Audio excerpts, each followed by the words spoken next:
Hello everyone. I hope all of you are practicing problems from textbooks as well as books from H.C. Verma or I.E. Irodov to excel in all examinations in class 12. Electrostatic is a very important topic. I'm not going to say that it is most important topic. All topics are important. But concept of electrostatics is required in current electricity, required in electromagnetism also. Some chapters, some topics in modern physics also based on the concept of electrostatics. So you need to have a very good concept in electrostatics to understand some topics in class 12 physics only. So past two sessions I have discussed how to find the strength of electric field due to line distribution of charge. Charge is distributed along the length of a wire. It may be long straight wire, it may be circular charged wire. You have to find the strength of electric field at a point due to this line density. Line density means charge distributed per unit length. That will be given, and you have to get the strength of electric field at a point due to this line density. Today's class I will be discussing strength of electric field at a point due to some surface density of charge. Here charge will be distributed along the surface of a body, and then you have to calculate the strength of electric field at a point due to this charged body. Procedure will be similar. We'll take an elemental portion of it, we'll divide at per our convenience, we'll divide the charged body the way we like, the way you find convenient to find electric field. Then you take, obviously number of divisions going to be infinite. Then you take an elemental portion of it and then find the strength of electric field due to this charged body by integration. Let us see some example where we are going to find the strength of electric field due to some surface density of charge. Your physics teacher asking you in class, do you know how to find electric field due to a surface density of charge? Answer will be given by the teacher only, because in the beginning you must know how to find the strength of electric field due to a surface density of charge. Then you can practice many problems. So in our problem, we are going to find electric field due to a charged circular disc. This is not a disc. This one is a charged hemisphere. Sphere divided into two parts. Its surface is charged. You have to find the strength of electric field at the geometric center of the disc. Let us consider this disc first, which is charged with surface density of charge sigma. If total charge given Q, then Q divided by pi r square is the value of sigma. Sigma is the surface density of charge. Whole charge divided by area of the disc will give you the surface density of charge. Now the problem is how to find the strength of electric field at a point due to this disc. Question you can ask, can I find it at an arbitrary point? Of course you can find, but this session I am going to discuss with you how to find strength of electric field on the axis of this charged disc. But if I show you the axis of the disc, then it is pointing outward. If I keep the disc this manner, the way I have shown here, then the axis of the disc coming towards me, I won't be able to show you the strength of electric field due to it. So it is better you take the disc in xy plane, and your z axis going to be the axis of the disc. We will find the strength of electric field there. This is the diagram I will prescribe to do it. This charge disk we have taken in the XY plane. This has radius r and kept in the XY plane. Along Z axis, at a point we are going to find the strength of electric field. The method of getting electric field will be similar to that of line density of charge. But this time surface density we have to consider, and we'll take the elemental portion in such a way that the whole disk can be covered by using a mathematical technique, that is definite integration. So imagine that the same disk is taken here. This one has radius r, and we have to find the strength of electric field at the point P on the Z axis. Z axis is the axis of the ring, because x axis going this manner, x O x dashed. Similarly, y axis going this manner towards negative y axis, y O y dashed, and this is your Z axis. So to find the strength of electric field at P, what we'll do here, we'll divide the disk into infinite number of small parts. But choosing infinite number of small parts here arbitrarily will not help you to get the strength of electric field at P. You divide in such a manner that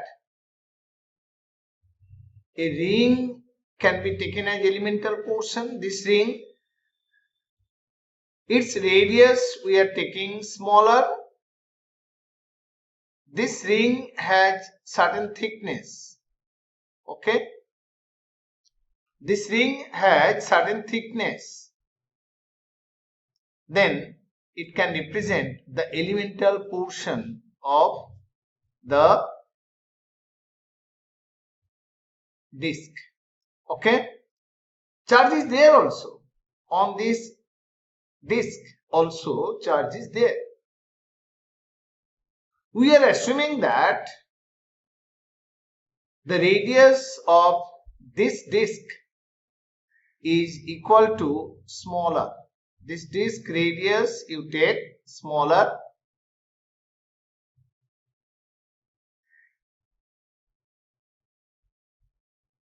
this is smaller, and thickness is dr. Okay, and this is the elemental portion.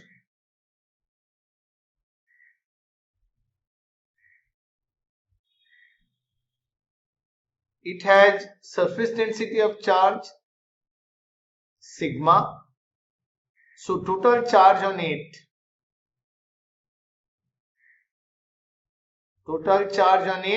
will be Q equal to sigma into pi r square. And this elemental portion, what's the area of this elemental portion? Sigma the surface density. So we need to find charge on this elemental portion. No? Due to this circular ring, we can find the strength of electric field at P easily. Why? Because the point P is at a distance Z from the center.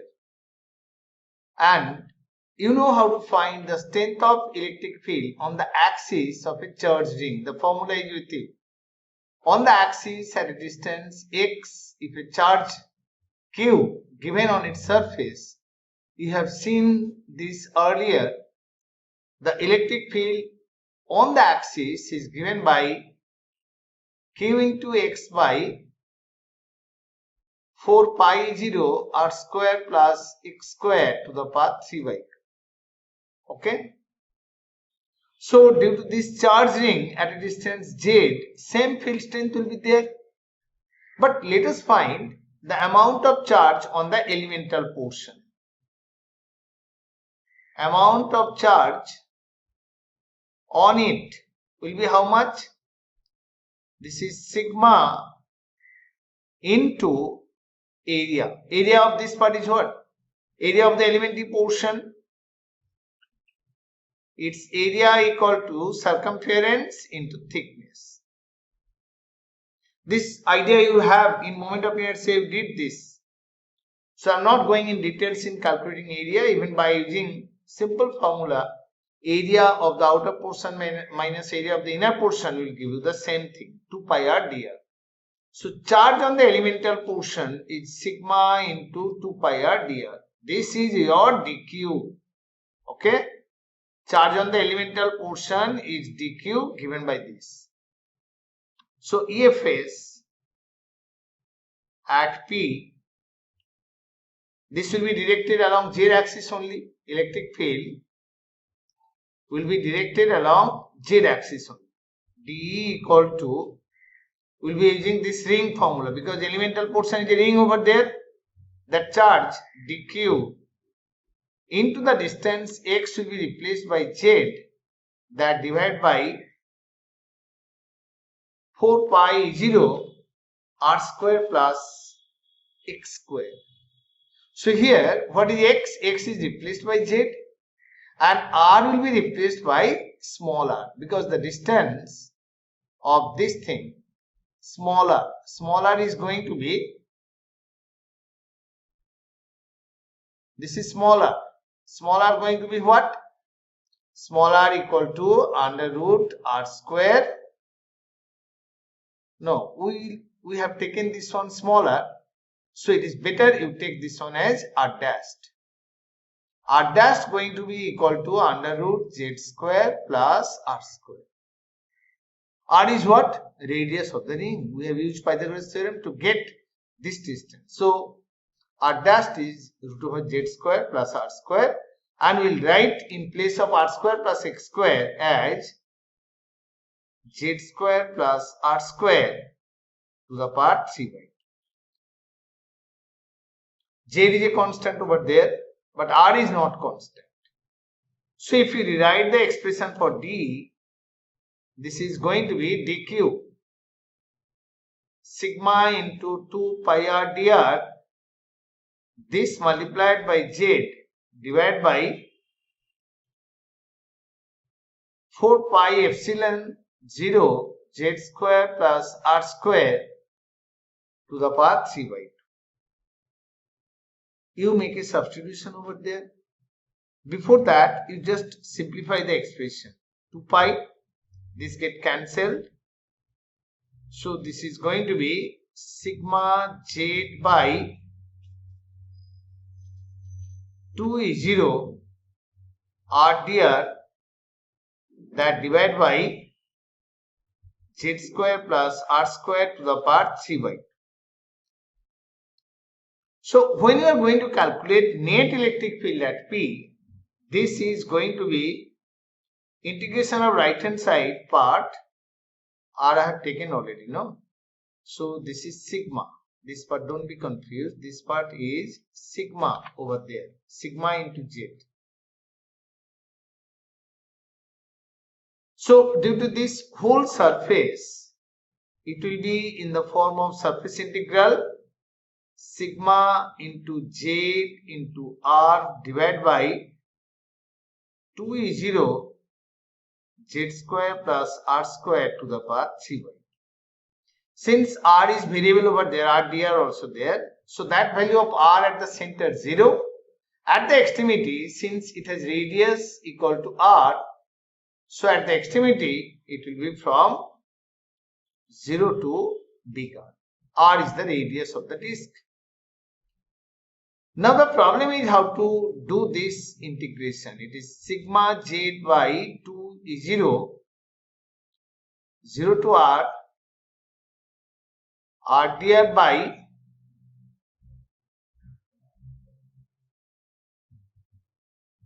okay. To integrate this one, we make a substitution there. Let z square plus r square equal to t square. Therefore, if we differentiate, z is a constant, 2r dr equal to 2t dt. So r dr equal to t dt, isn't it? So let us do this indefinite integration part first.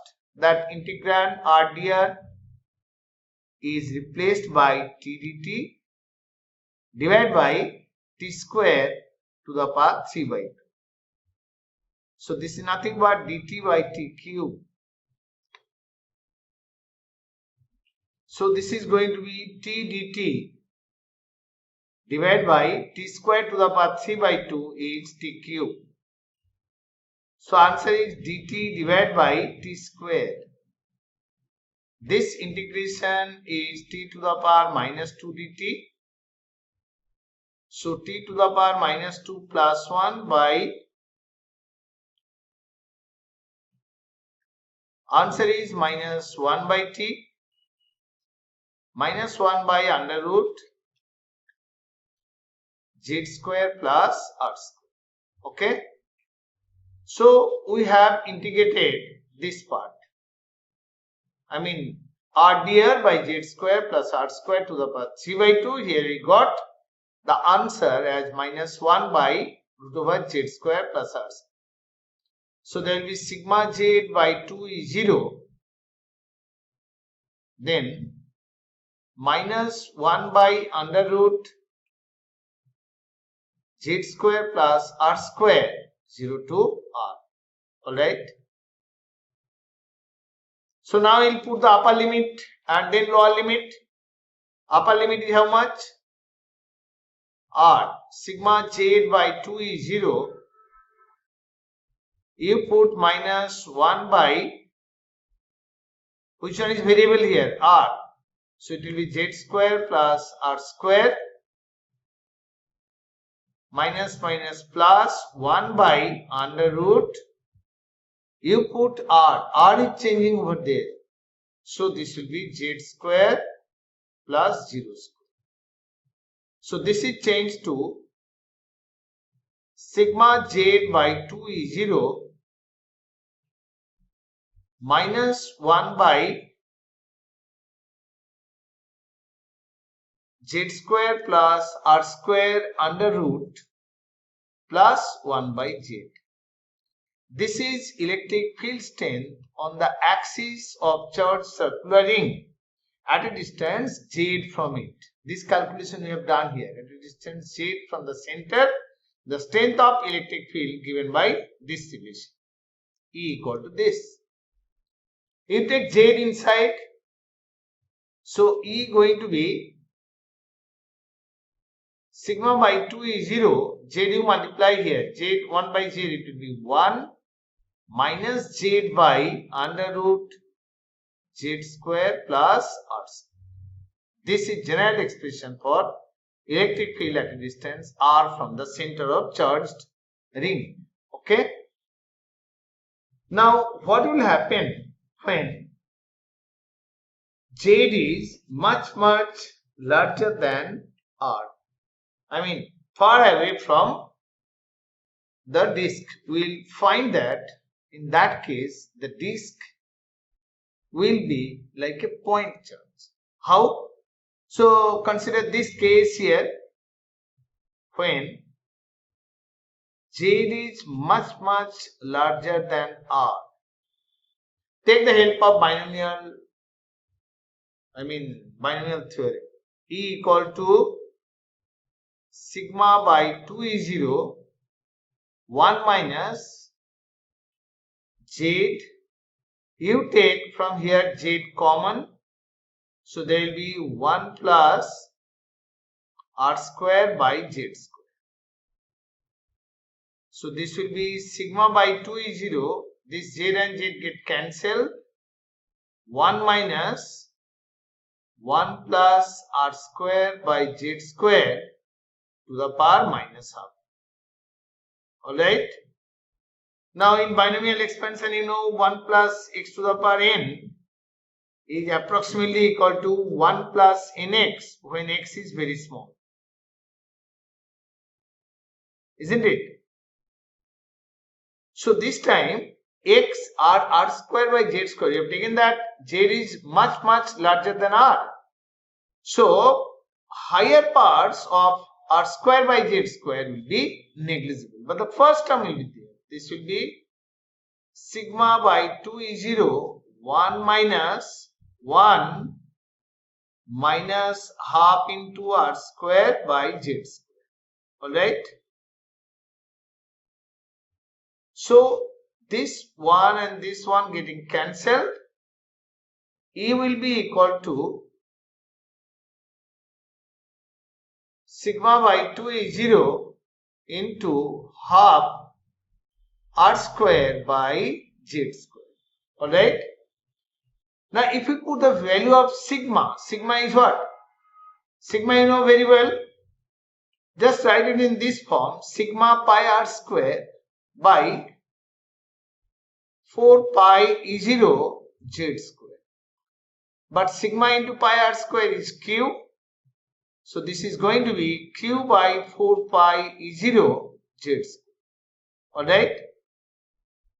See, this expression looks like electric field due to a point charge at a distance z from it. E equal to q by 4 pi 0 z square. So when you go far away from the disk, then the disk will behave like a point charge. Electric field due to this will be given by E equal to q by 4 pi E0 r. R means z here. Okay. The second problem on surface density of charge, to find the strength of electric field,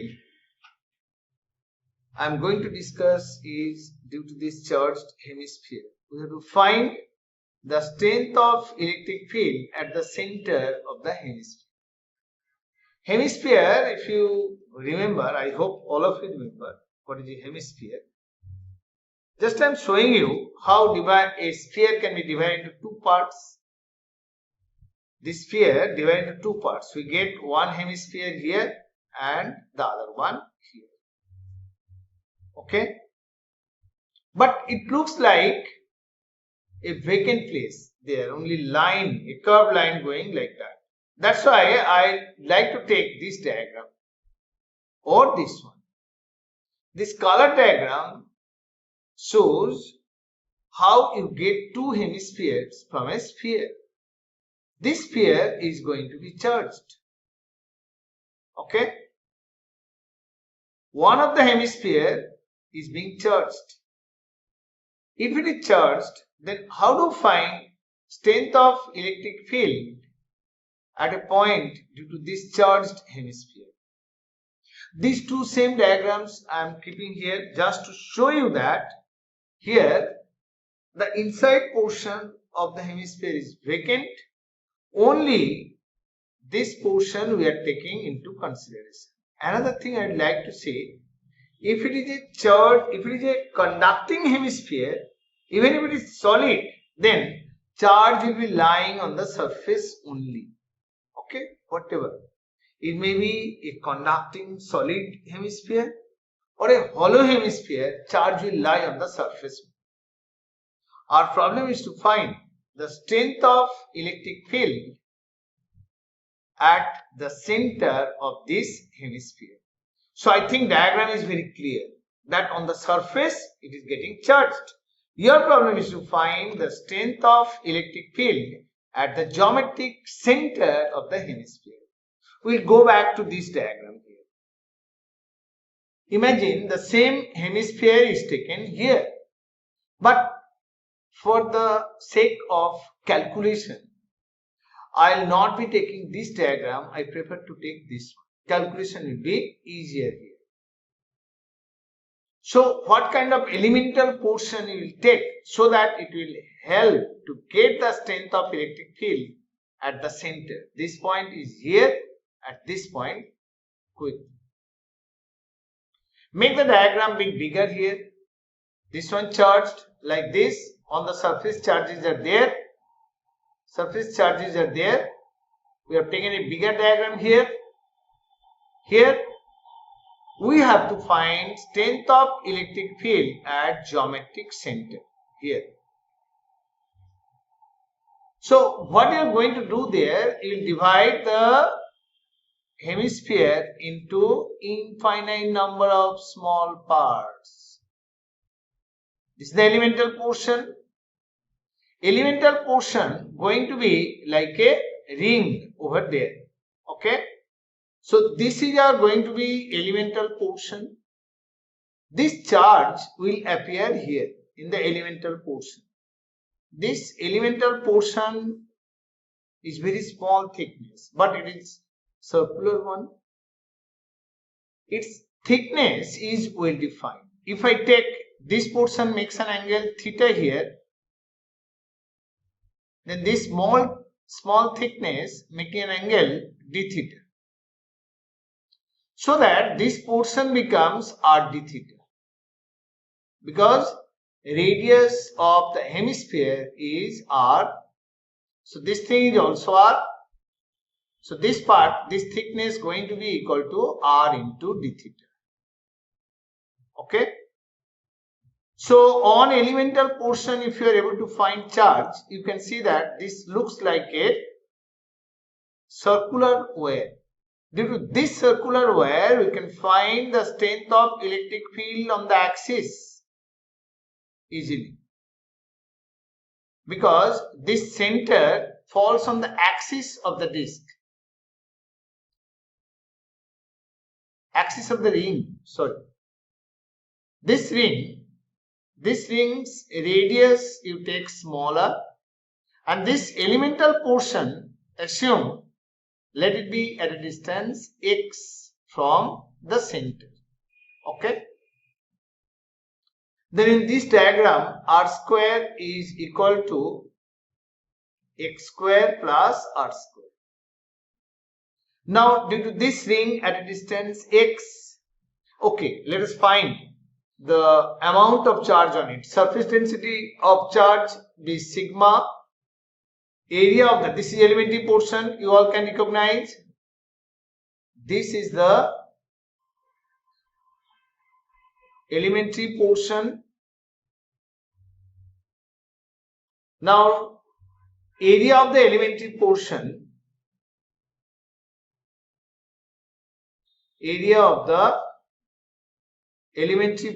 is what?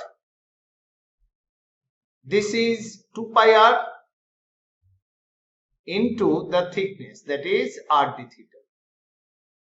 But this r is nothing but, in this diagram, if this one theta, this is going to be equal to theta. So it is 2 pi into small r by big R equal to cos theta. So small r equal to big R cos theta. So r square cos theta into d theta will be there. Area of the elemental portion. Charge on the elemental portion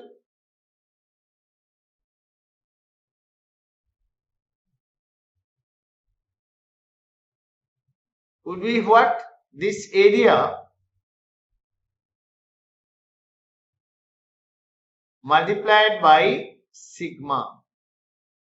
And the strength of electric field. See, this is circular wire. I told you we will mentally divide into infinite number of small parts. This elemental portion is a circular ring. On this ring, charge will lie around the circumference only, no? We'll be able to cover the whole disc if we start cutting the ring this way. Starting from here, from the gate circle, we are cutting, reaching at the extreme end.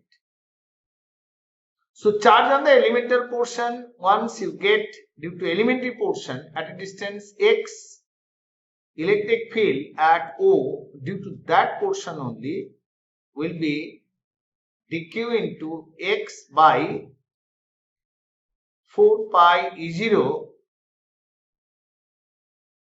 r square. This will be actually r square plus x square to the power 3 by 2. But r square plus x square is this r square. So substitute. dq also you put. dq value is 2 pi sigma r square cos theta x. What is the value of x? X by r is sin theta. So x equal to r sin theta. So 2 pi sigma r square cos theta into r sin theta, that divided by 4 pi 0 r square to the power 3 by 2. R square to the power 3 by 2 is r cube. R cube is there in numerator. This one get cancelled. 2 will be occurring there. So this is sigma sin theta cos theta, d theta also there. D theta divided by 2 is 0. R cube get cancelled. So net field at O, this O at the center will be integration of this thing. Okay. So electric field at the center we have to cover the whole sphere, so that strength of electric field can be found here. This is due to elemental portion only. So E will be integration, we have to cover this whole hemisphere. The limit of integration at the base, if you start cutting from here, is 0. When you reach this extremity here, then theta is going to be pi by 2. So E will be 0 to pi by 2, because you don't say that it is 0 to pi. 0 to pi means this portion getting covered twice. So it will be 0 to pi by 2. Sigma by 2 is 0 into sin theta cos theta d theta. This you have to integrate, divide and multiply by 2. Okay. So this is going to be E equal to sigma by 4 is 0 sin 2 theta d theta, 0 to pi by 2. So it is sigma by minus cos 2 theta by 2, 0 to pi by 2. So sigma by 4 is 0 minus cos pi by 2 plus cos 0 by 2. Cos pi value is minus 1, minus minus plus. So there will be sigma by 4 is 0, half plus half. So E is equal to sigma by 4 is 0 at the center of the hemisphere. I hope all of you have understood how to find the strength of electric field at the center of a charged hemisphere.